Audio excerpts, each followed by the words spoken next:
সবাই? আশা করি আপনারা সবাই অনেক ভালো আছেন। আজকে আমি আপনাদের মাঝে একটা নতুন টিউটোরিয়াল নিয়ে এসেছি। আজকে টিউটোরিয়ালের বিষয় হচ্ছে একটা সিলিং ফ্যান, 80 ওয়াটের একটা সিলিং ফ্যানে কি সমস্যা হতে পারে, কি সমস্যা হলে আমরা সেটার সমাধান করব এবং এর কয়েলের লাইন কীরকম থাকে, ক্যাপাসিটরের লাইন কীরকম থাকে, সাপ্লাই লাইন কীরকম বের হয়, এসবগুলো আজকে খুঁটিনাটি দেখে আমরা আলোচনা করব।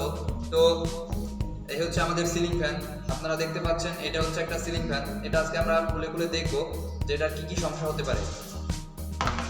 তো এই সিলিং ফ্যানটা খুলতে যে ইনস্ট্রুমেন্টের প্রয়োজন হবে প্রথমে তাদের সাথে পরিচয় করিয়ে দিই। প্রথমে প্রয়োজন হবে একটা স্টার স্ক্রু ড্রাইভার, এটাকে ফিলিপস স্ক্রু ড্রাইভারও বলা হয় থাকে। তো এটা হচ্ছে একটা স্টার স্ক্রু ড্রাইভার। এরপরে প্রয়োজন হবে একটা ফ্ল্যাট স্ক্রু ড্রাইভার, এটা হচ্ছে একটা ফ্ল্যাট স্ক্রু ড্রাইভার। এরপরে প্রয়োজন হবে একটা কম্বিনেশন প্লায়ার্স, এই হচ্ছে আমাদের একটা কম্বিনেশন প্লায়ার্স। আমাদের একটা বল পিন হ্যামারের প্রয়োজন হবে, এটা হচ্ছে আমাদের একটা বল পিন হ্যামার। একটা পুকারের প্রয়োজন হতে পারে, জন্য আমরা একটা পুকার রেখেছি, একটা মাথাটা সুচালো। একটা নিয়ন টেস্টার আর দুইটা বড় সাইজের স্ক্রু। আর কয়েলের রেজিস্ট্যান্স পরিমাপ করার জন্য আমাদের একটা মাল্টিমিটারের প্রয়োজন হবে, আমরা একটা ডিজিটাল মাল্টিমিটার রেখেছি। তো ভিউয়ার্স, আপনারা দেখতে পাচ্ছেন এই সিলিং ফ্যানের তিনটা নাট আছে। নাট তিনটা প্রথমে আমাদের খুলতে হবে। তো অনেকদিন যাবত এই সিলিং ফ্যানটা চলাচলের কারণে নাট তিনটা একটু জাম হয়ে যেতে পারে।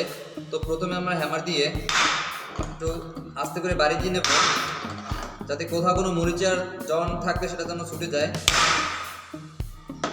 তো এবার আমরা ড্রাইভার দিয়ে নাটগুলো খুলবো।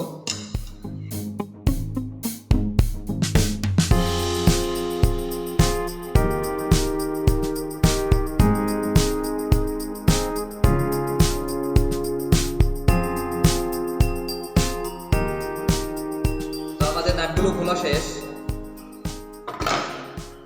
এখন এই যে আমাদের input supply line, source line বের করা ছিল, তো আমরা এখন এটা পুরোপুরি খুলে ফেলবো।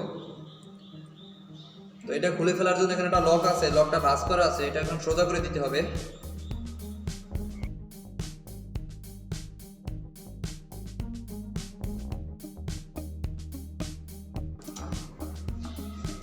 তো আমাদের লকটা কিন্তু খোলা শেষ, এটা হচ্ছে একটা লক।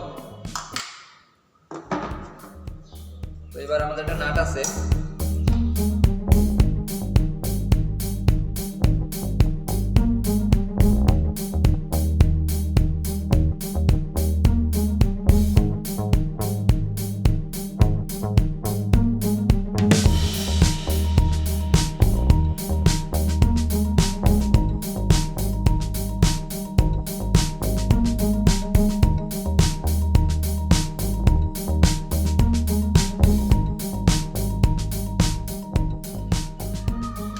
সর্বোপরি আমাদের এই লাইনগুলো বের হয়েছে। তো একটা ফ্যান যখন বাসা বাড়িতে সবাই সম্পূর্ণ খুলতে পারবেন না, তো আসলে এখানে এই লাইন দেখে যেন আপনারা কি বুঝবেন বা কি বুঝতে পারেন সেটা এখন বুঝিয়ে দেবো।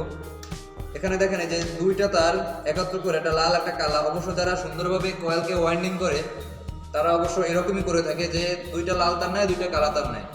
যার কারণ হচ্ছে ফ্যানের ভিতরে আমরা জেনে থাকি একটা রানিং কয়েল এবং একটা স্টার্টিং কয়েল থাকে। একটা রানিং কয়েলের দুই প্রান্ত থাকে, যার একটি হয় লাল অপরটি হয় কালো, আর একটা স্টার্টিং কয়েলের দুই প্রান্ত থাকে, যার একটি হয় লাল অপরটি কালো।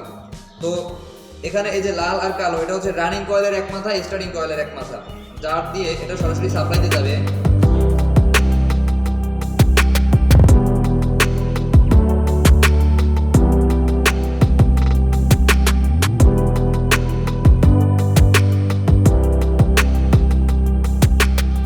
এখন আমরা আপনাদেরকে মিটার দিয়ে পরীক্ষা করে দেখাবো যে লাইনটা ঠিক আছে কিনা।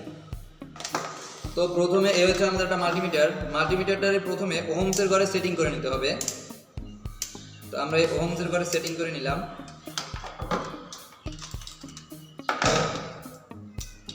এখন যদি আমরা চেক আপ করি তাহলে এটা সাউন্ড দিবে।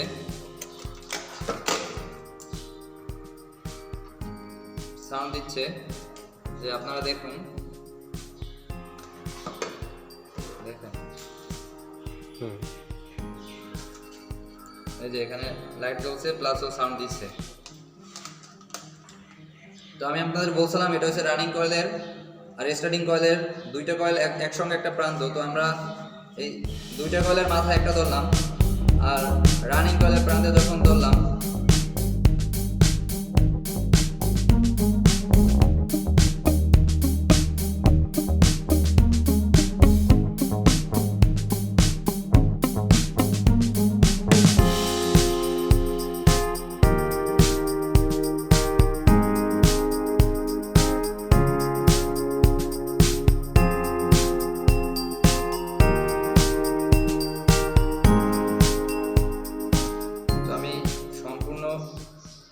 বর্তনীটা খুলে ফেললাম।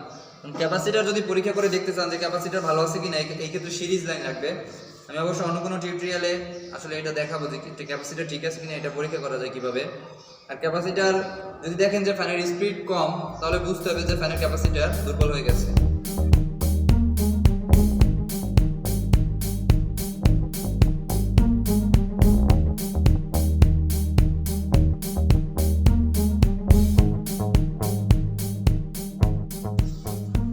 সুইচটা যেন না থাকে, সুচালো যেন না থাকে সেরকম করে নিলাম, কারণ সুইচ সুচালো থাকলে এটা আমার কাছে কয়েলের ভিতরেও চলে যেতে পারে।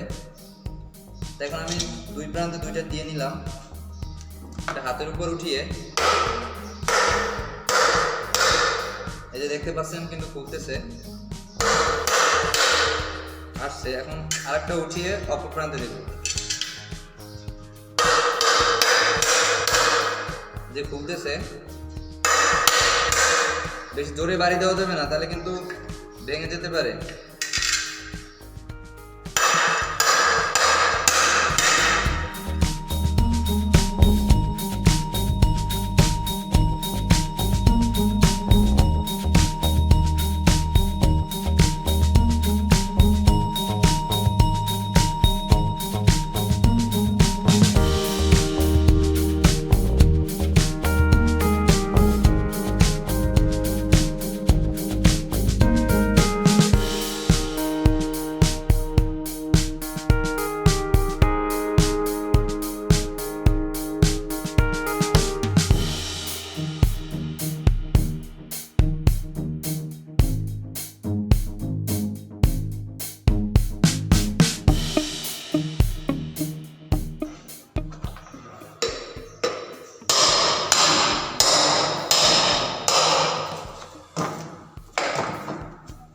ভিউয়ার দেখতে পাচ্ছেন এটা খুলে গেছে।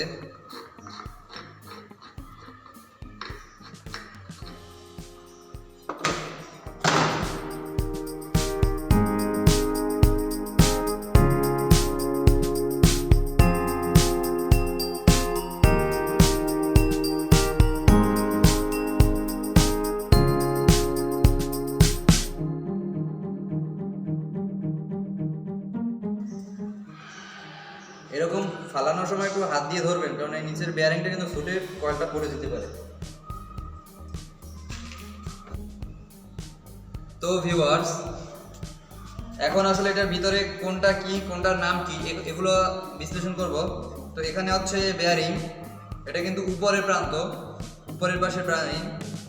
আর এইটা হচ্ছে কোর পদার্থ, এটার সাথে কয়েল পেঁচানো আছে। এখন আমরা জানি যে ঘূর্ণায়মান যে অংশ থাকে তাকে রোটর বলা হয়। যেহেতু আমরা কোর পদার্থকে স্থিরভাবে আটকিয়ে রাখতেছি যেন ও ঘুরতে না পারে, সেহেতু আমাদের বাহিরের যে পদার্থটা ঘুরতেছে, এই যে কেচিং সহ কিন্তু বাইরে ঘুরতেছে, সেহেতু রোটর হবে যে ঘূর্ণায়মান সে।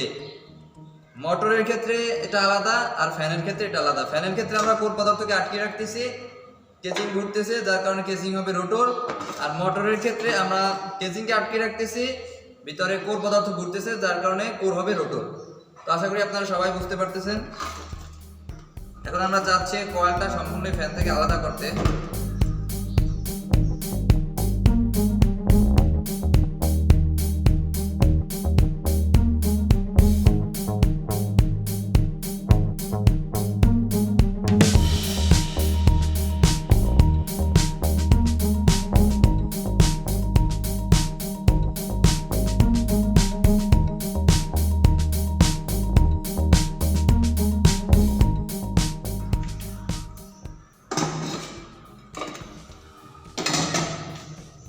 হচ্ছে আমাদের রোটর।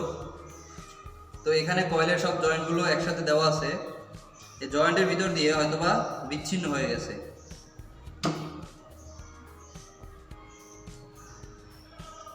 এখানে ভিতরে আছে স্টার্টিং কয়েল, বাইরে আছে রানিং কয়েল। চাইলে চেঞ্জও করে দিতে পারেন, কিন্তু স্টার্টিং কয়েল ভিতরে দেওয়া হয়, রানিং কয়েল বাইরে দেওয়া হয়। স্টার্টিং কয়েলের দুই প্রান্ত এখানে, আমরা এখন মিটার দিয়ে চেক করে দেখব।